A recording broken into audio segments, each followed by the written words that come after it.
Umayya इब्न खलफ मक्के के सरदारों में से एक अहम सरदार था, जो कुफ्र और शिर्क का बहुत बड़ा पेशवा और इस्लाम और मुसलमानों के हक में रूए जमीन का एक बहुत बड़ा शैतान था। एक दिन उसको पता चला कि उसके किसी गुलाम ने बुतों को पूजने से इनकार करके किसी और को माबूद बना रखा है।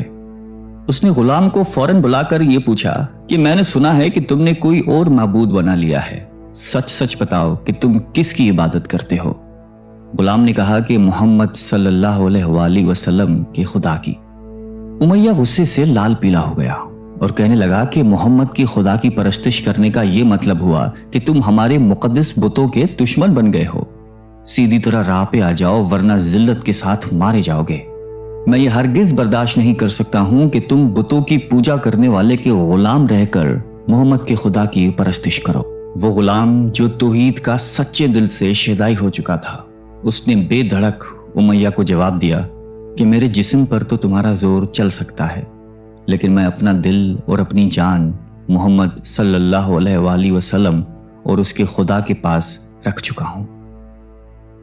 अब अल्लाह की इबादत ही मेरी जिंदगी का मकसद है और तुम्हारे खुद से बनाए हुए बुतों को पूजना मेरे बस की बात नहीं है।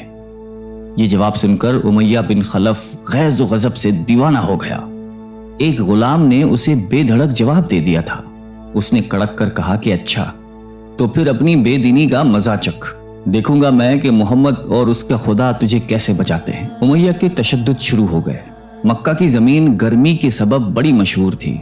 उमय्या अपने गुलाम को दोपहर की तपती धूप में जमीन पर लिटाकर सीने पर भारी पत्थर रख देता था कि वो करवट ना ले सके।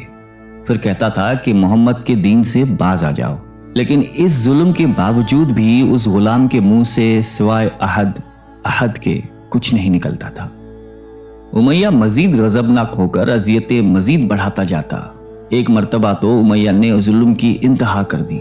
पूरा एक दिन और पूरी एक रात गुलाम को भूखा प्यासा रखा और तपती हुई रेत पर लिटाकर उसे तड़पने का तमाशा देख रहा था। उसकी ये कोशिश भी गुलाम को हक से ना हटा सकी। आखिर थक हार कर उमय्या ने मक्के के बदमाश लड़कों को बुलाया और उनसे कहा कि इस गुलाम को इतनी अजियतें दो कि ये मोहम्मद और उसके खुदा का नाम लेना भूल जाए। ये लड़के उमय्या की खुशी हासिल करने के लिए उस बेबस गुलाम को बुरी तरह मारते पीटते थे। जिस्म के कपड़े उतरवाकर लोहे की चादरें पहनाकर तपती धूप में खड़ा कर देते थे, लेकिन गुलाम की जबान से अहद के सिवा कुछ नहीं निकलता था। इस्लाम की राह में ये बेपनाह अजियतें सहने वाले सहाबी कोई और नहीं बल्कि हजरत बिलाल हबशी रजी अल्लाह ताला अन्हु थे। इन्हीं जुल्म सितम के दौरान एक दिन हजरत अबू बकर सिद्दीक रजी अल्लाह ताला अन्हु का उधर से गुजर हुआ। आप रजी अल्लाह ताला अन्हु ने उमय्या से फरमाया कि ए उमय्या, इस बेकस और मजलूम पर इतने जुल्म सितम ना कर। उसने तुम्हारा क्या बिगाड़ा है? वो खुदाए वाहिद की इबादत करता है। अगर तू इस पर एहसान करे तो ये एहसान आखिरत में तेरे काम आएगा। उस पर उमय्या ने निहायत हकारत से कहा कि मैं तुम्हारी इस ख्याली आखिरत के दिन को नहीं मानता। जो मेरे दिल में आएगा मैं तो वही करूंगा। सिद्दीक अकबर उस जवाब पर काफी अफसरदा हुए, लेकिन फिर भी आप रजी अल्लाह ताला अन्हु ने उसे समझाया कि इस मजलूम पर जुल्म सितम के पहाड़ तोड़ना तेरी शायान शान नहीं है। जिस पर उमय्या ने तंग आकर कहा कि अगर तुम इसके इतने हमदर्द हो तो इसे खरीद क्यों नहीं लेते। हजरत अबू बकर सिद्दीक झट तैयार हो गए और फरमाया कि बोलो, क्या दाम लोगे? उमय्या ने कहा कि तुम्हारे पास एक गुलाम है जिसका नाम फस्तात रूमी है, वो मुझे दे दे और इसको ले जा। हजरत अबू बकर सिद्दीक रजी अल्लाह ताला अन्हु फौरन ही राजी हो गए, जबकि उमय्या का ख्याल था कि फस्तास एक निहायती कारामत गुलाम है जिसकी कीमत ज्यादा है और हजरत अबू बकर सिद्दीक रजी अल्लाह ताला अन्हु उसे देने से इनकार कर देंगे। मगर आप फौरन राजी हो गए तो उमय्या को सख्त मायूसी हुई और उसने साथ ही 40 उकिया चांदी की फरमाइश की। उसे भी हजरत अबू बकर सिद्दीक रजी अल्लाह ताला अन्हु ने बखुशी अदा कर दिया। हजरत बिलाल रजी अल्लाह ताला अन्हु को साथ लेकर दरबार रिसालत में हाजिर हुए और सारा माजरा कह सुनाया। आप सलातुस्सलाम निहायत ही खुश हुए और फरमाया कि अबू बकर, इस कार खैर में मुझे भी शरीक कर लो। सिद्दीक अकबर रजी अल्लाह ताला अन्हु ने फरमाया कि या रसूल अल्लाह, मैं इसे खुदा की राह में आज़ाद कर चुका हूँ। ये सुनकर ज़बान रिसालत से सिद्दीक अकबर रजी अल्लाह ताला अन्हु के लिए कलमा रहमत जारी हो गए। हज़रत बिलाल रजी अल्लाह ताला अन्हु ने इस गुलामी में 28 साल गुजार दिए, लेकिन आप चूंकि निहायती नेक और पाकीज़ा तबीयत के थे لہذا جب حضرت صلی اللہ علیہ وآلہ وسلم نے دعوت توحید دی تو آپ نے فوراً اسے قبول کر لیا، اور یوں آپ سابقون الاولون کے مقدس جماعت میں شامل ہو گئے۔ رہائی پانے کے بعد حضرت بلال ہمیشہ آپ صلی اللہ علیہ وآلہ وسلم کی خدمت میں حاضر رہتے تھے اور دل و جان سے نبی پاک صلی اللہ علیہ وآلہ وسلم کی خدمت بجا لاتے۔ آپ صلی اللہ علیہ وسلم حضرت بلال کو کسی بھی چیز کا حکم دیتے تو آپ اپنی جان بھی لڑا دیتے۔ غزوہ بدر سے لے کر غزوہ تبوک تک تمام غزوات میں شامل رہے، لیکن حضرت بلال کی اسلام کے لیے سب سے بڑی خدمت اور ان کے لیے سب سے بڑی سعادت اسلام کا سب سے پہلا مؤذن ہونا ہے۔ ہجرت کے بعد جب مسجد نبوی صلی اللہ علیہ وآلہ وسلم تعمیر ہوئی تو آپ صلی اللہ علیہ وسلم نے آپ کو اذان دینے کا ذمہ سونپا۔ آپ کی آواز نہایتی دل نشیں تھی اور اس میں ایک ایسی تاثیر تھی کہ اذان کی آواز سن کر لوگ سب کام چھوڑ چھاڑ کر مسجد کی طرف دوڑتے۔ 8 ہجری میں جب مکہ فتح ہوا تو کعبے کو بتوں سے پاک کرنے کے بعد آپ صلی اللہ علیہ وسلم نے حضرت بلال سے فرمایا کہ اے بلال، کعبے کی چھت پر کھڑے ہو کر اذان دو، اور یہ مبارک سلسلہ حضور صلی اللہ علیہ وآلہ وسلم کی حیات مبارکہ تک اسی محبت اور عقیدت کے ساتھ جاری رہا۔ لیکن 11 ہجری میں جب آپ صلی اللہ علیہ وسلم نے سفر آخرت اختیار کر لیا تو اس عاشق رسول صلی اللہ علیہ وآلہ وسلم پر غم کا پہاڑ ٹوٹ پڑا، اور مدینے میں رہنا اب آپ کے لیے دشوار ہو گیا۔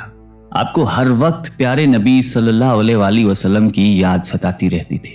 آپ صلی اللہ علیہ وسلم سے آپ نے سنا ہوا تھا کہ مومن کے لیے سب سے افضل عمل جہاد فی سبیل اللہ ہے، لہٰذا آپ رضی اللہ تعالیٰ عنہ خلیفہ اول حضرت ابو بکر صدیق کی خدمت میں حاضر ہوئے اور جہاد پر جانے کی اجازت طلب کی، لیکن حضرت ابو بکر صدیق رضی اللہ تعالیٰ عنہ نے آپ کو خدا کا واسطہ دے کر کہا کہ مجھے اس بڑھاپے میں تنہا چھوڑ کر مت جاؤ۔ تو حضرت بلال نے اس شرط پر ابو بکر صدیق رضی اللہ تعالیٰ عنہ کی بات مان لی کہ اب وہ رسول اللہ کے بعد کسی کے لیے اذان نہیں دیں گے۔ حضرت ابو بکر صدیق رضی اللہ تعالیٰ عنہ نے ان کی یہ بات مان لی، لیکن آپ کے دور خلافت کے بعد خلیفہ دوم حضرت فاروق اعظم رضی اللہ تعالیٰ عنہ کے دور میں بھی جب بیت المقدس کی تسخیر کے لیے شام جانا پڑا تو وہاں عیسائیوں سے صلح نامہ طے پانے کے بعد حضرت عمر فاروق رضی اللہ تعالیٰ عنہ نے ایک خطبہ دیا اور حضرت بلال سے درخواست کی کہ آج جبکہ قبلہ اول پر توحید کا پرچم لہرا دیا ہے تو اس با عظمت موقع پر اگر آپ اذان دیں تو ہم آپ کے مشکور رہیں گے۔ حضرت بلال نے یہی اذان دینی شروع کی تو صحابہ کرام کو عہد نبوی کی مبارک یاد تازہ ہو گئی اور ان پر رخت طاری ہو گئی۔ شام کے معرکے کے بعد حضرت بلال نے شام ہی کے ایک گاؤں میں رہائش اختیار کر لی، کیونکہ مدینے میں ہر وقت آپ کو آپ صلی اللہ علیہ وسلم کی یاد ستاتی رہتی تھی۔ لیکن ایک دن آپ نے خواب میں آپ صلی اللہ علیہ وسلم کی زیارت کی۔ آپ ان سے فرما رہے تھے کہ اے بلال، کیا ابھی وقت نہیں آیا کہ تم ہماری زیارت کے لیے آؤ؟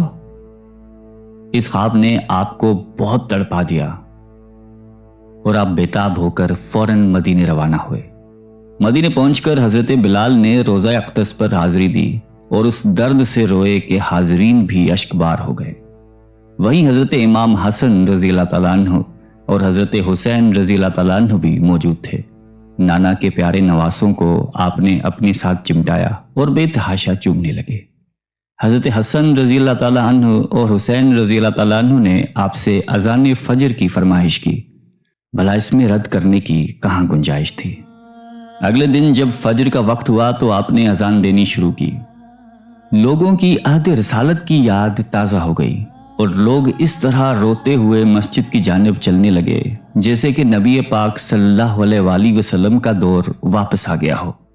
ایسا دردناک منظر اس کے علاوہ کبھی دیکھنے میں نہیں آیا۔ حضرت بلال حبشی رضی اللہ تعالیٰ عنہ نے 60 سال کی عمر میں وفات پائی۔ آپ کا مزار دمشق میں ہے۔ آپ کو دربار رسالت میں خاص مقام حاصل تھا۔